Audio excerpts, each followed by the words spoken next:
if you haven't guessed, things have not gone well. Replaced the transmission.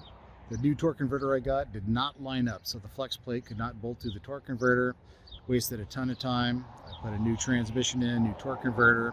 Didn't mate up, had to take the old transmission or the new transmission out. Replaced the torque converter with an old one because I couldn't get a new one in time.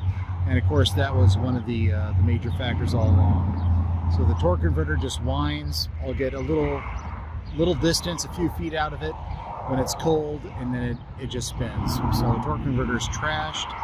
I have several of them at the shop, so we are now on an 850-mile journey back to Austin, where I'll put in one of the existing torque converters I have. So the whole thing has cost a ton of money, right? I got I think $600 or so in a new transmission I probably didn't need. I've got $1,700 in a U-Haul rental going back to Austin.